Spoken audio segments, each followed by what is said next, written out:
is in the late 80s, early 90s, and so feminism was bra burning and this radical, idea. And so it was kind of one of those things where I was like, I'm not a feminist, but because it was considered, I think, not a good thing. And there's so many other little subtle things that are put into our minds as young people, and it shapes us.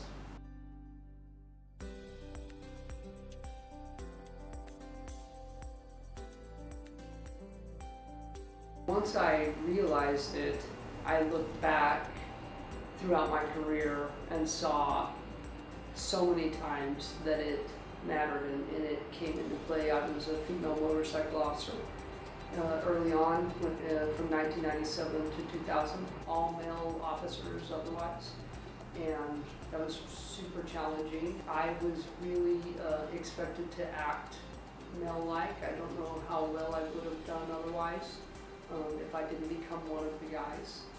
And so really looking back, and even before that as a new police officer, mostly I think, I would say in my law enforcement career, because prior to that I was going to college to be an art student, and I didn't notice any differences there.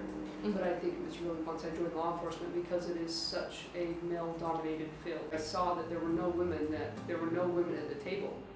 The leadership table. And this is a big agency.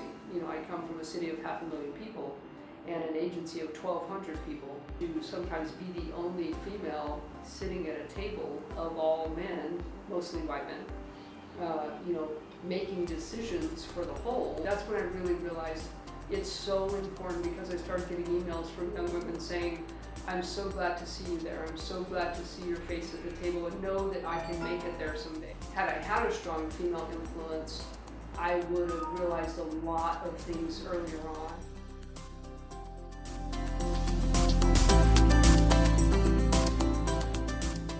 Feminism has affected my life in the sense that when I went to school, the texts in my field were about the art of men. I think when I went to university, I began to witness some things that shocked me. The art history book that we studied under for a year was called Janssen's History of Art. It was the history of art from caveman, cave women, to modern art, and there wasn't a single female artist in me. Recognizing that if there's not a single female artist listed, what does that mean? I'm studying art. There were things like that that I began to see and began to be really aware of. I was one of the only females admitted into the painting major for my MFA. And the comment that immediately followed was, we don't want to waste too many seats on women. So I think by the time I was finished with 6 years of university, I was pretty exposed to it and realizing that things weren't very fair. So it was things like that that were so outrageous that I began to speak out and indicate how offensive they were. It doesn't have to be a woman to encourage you to feel that you deserve an equal opportunity. And really that's what feminism is about. It's not anything scarier than that. It's that we should be treated equally. The expectation that things should be fair is where we should start. It's a theory, actually, that men and women are equal.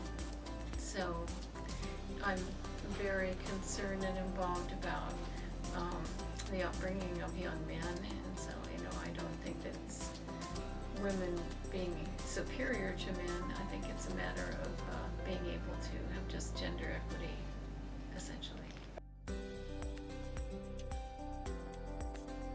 The dominant culture is undermining women in general. Your generation is in an unusual position because the dominant culture wants to tell people that there's no problem for young women growing up, and yet I see it over and over again, which is very sexist. I think with little girls, they need some encouragement, or else they can get kind of